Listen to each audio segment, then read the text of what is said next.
Hello. In this video, we're going to continue solving trig equations. And so to start, let's solve something basic. Here we have sine squared theta minus 1 equals 0. Now, anytime you see something like a square, it's always nice to do one of those let x equal sine theta things. That allows us to just focus on the algebra. So we have x squared minus 1 equals 0. This is a difference of squares, so x minus 1, x plus 1. That's going to give us x equals 1 and x equals negative 1. Pop back to the trig question, and so it's sine theta equals 1 and sine theta equals negative 1. That happens when theta is, well, let's do radians, good practice.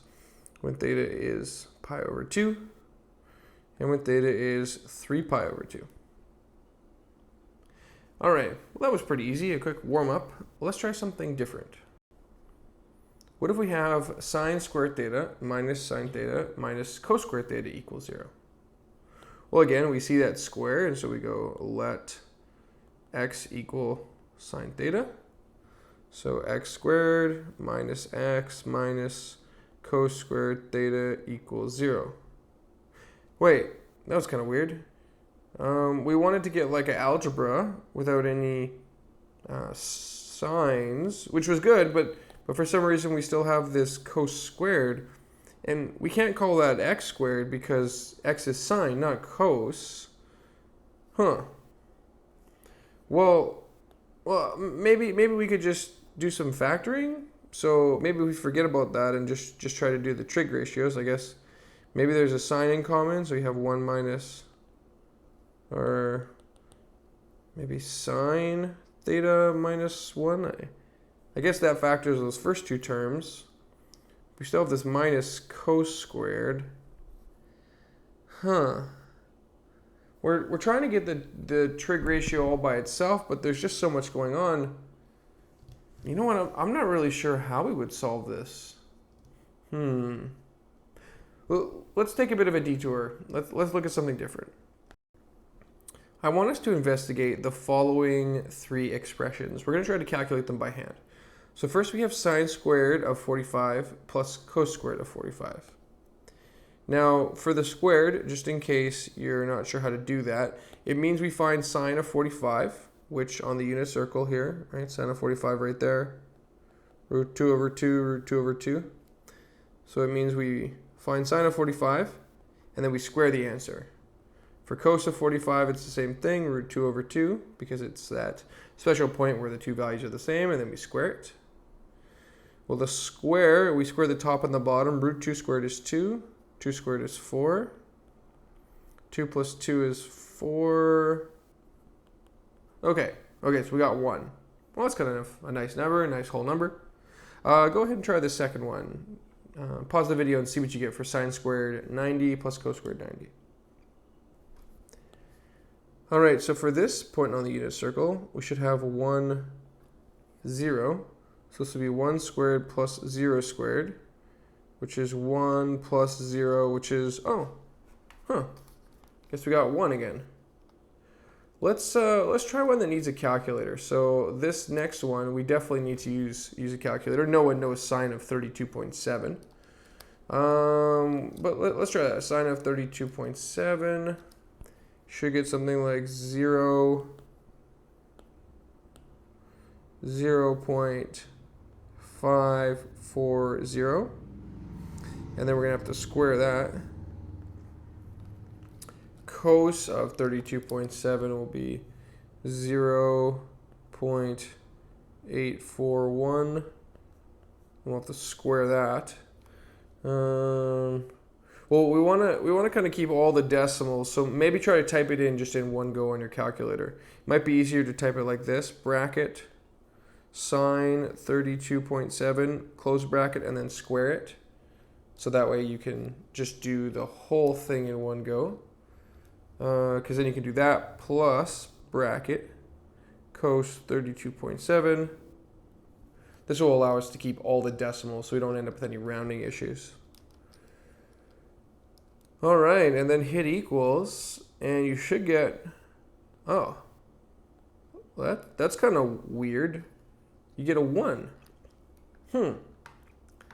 Well, we found that when we did sine squared of 45 plus cos squared of 45, we got 1. If we did 90, we got 1. If we did a random angle, we still got 1.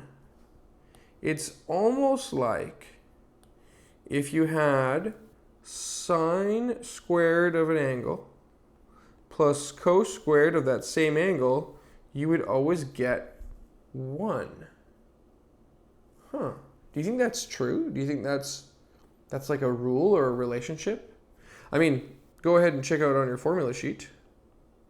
On your formula sheet, you might see something that looks a lot like that on your formula sheet.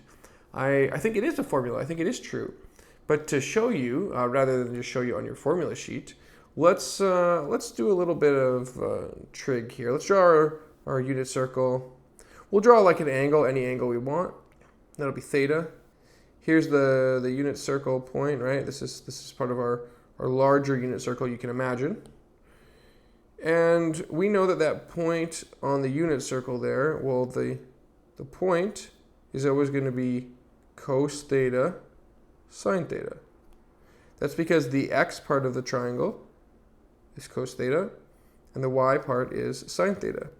And we know that the hypotenuse is 1 because it's a unit circle. So the radius or the hypotenuse is 1. Well, is there anything we know about right angle triangles? Is there someone from ancient Greece, maybe named Pythagoras, who tells us something? Indeed, a squared plus b squared equals c squared. This is the Pythagorean theorem. Here we have our a, here we have our b, and here we have our c. So cos squared theta plus sine squared theta has to equal to the hypotenuse, 1 squared theta. In other words, if we rearrange that, sine squared theta plus cos squared theta equals 1. This is a true statement, and it is true for all angles.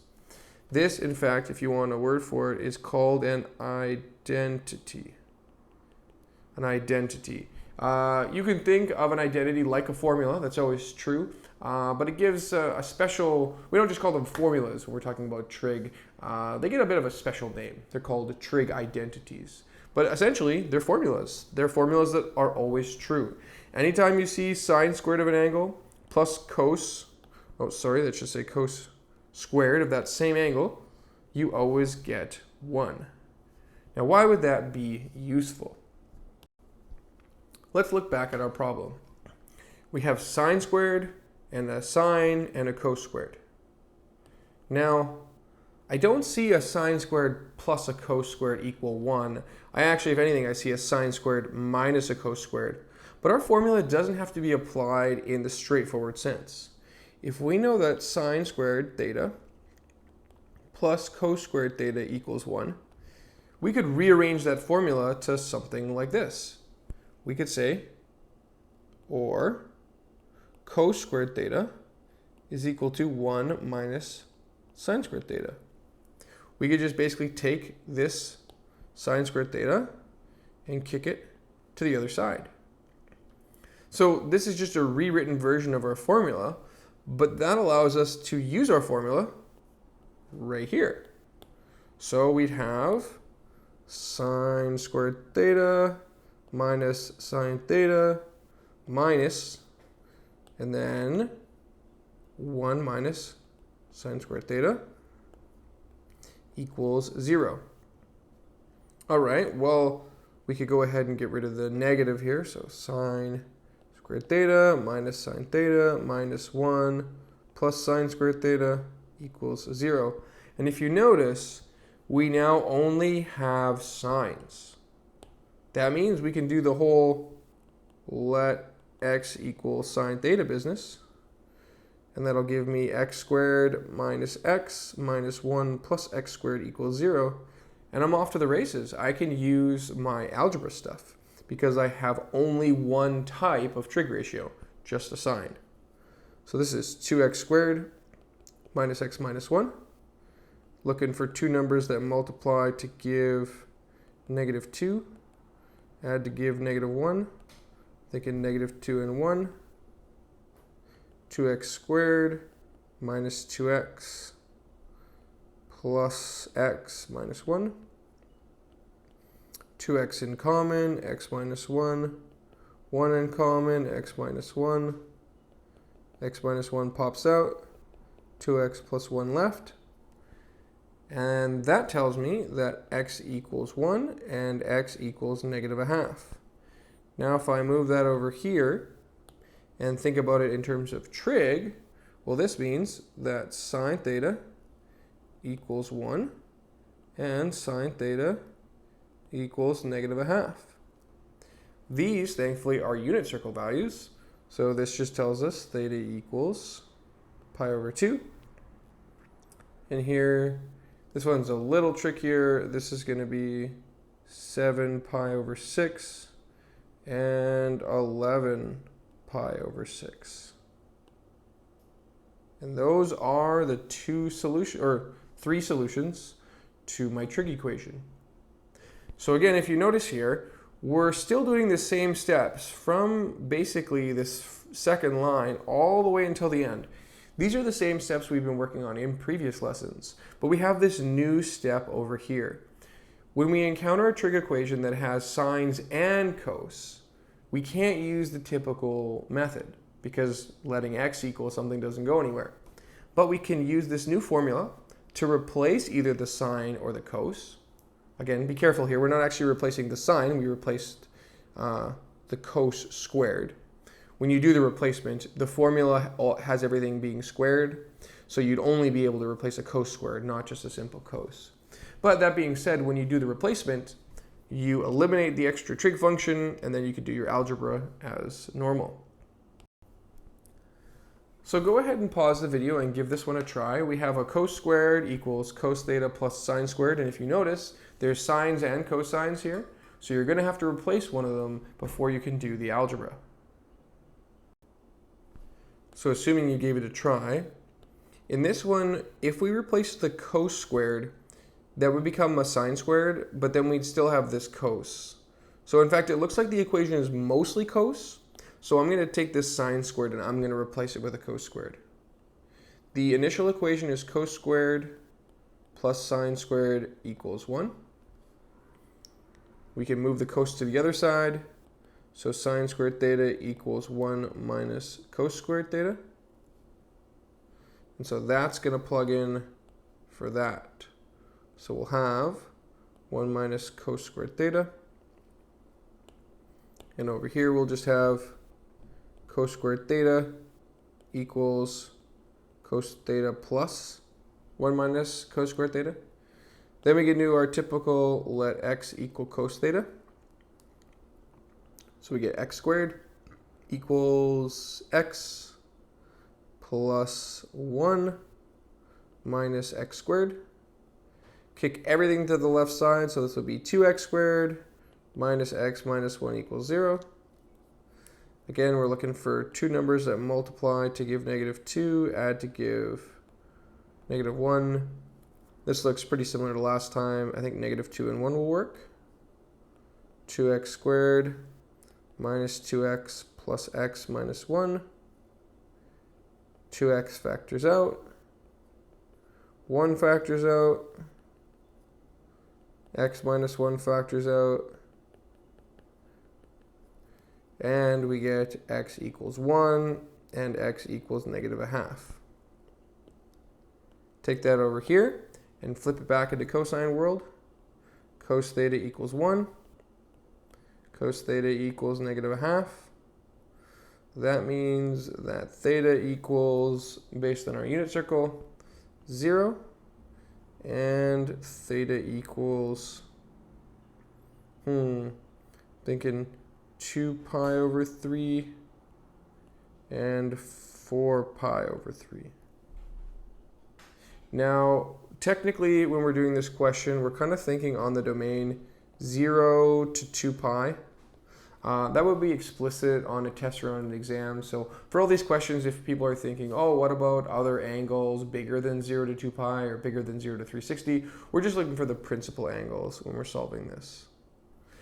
And so there we go. Again, we have that new first step, but after that, everything is pretty routine. All right, sine squared theta equals 2 cos theta plus 2. Again, I encourage you to pause the video and give it a try. All right, well, we have one sine and one cos, so it's not totally clear which way we should take it. But if you remember, I mentioned that it's sine squared plus cos squared equals 1. The formula only applies to squareds, which means that this cos, while there might be a 2 in front of it, it's not squared. It's just a regular cos, and so it has nothing to do with the formula. We can't apply the formula to it. Don't even try. It's not applicable. It's only the sine squared that can be used. So sine squared theta equals 1 minus cos squared theta. That's going to be the substitution that we want. Now we could let x equal cos theta. 1 minus x squared equals 2x plus 2.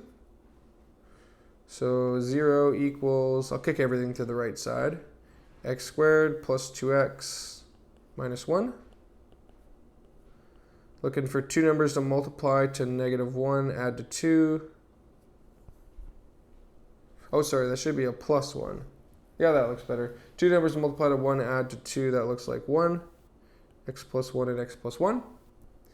In other words, x equals -1 and x equals -1, but that's the same.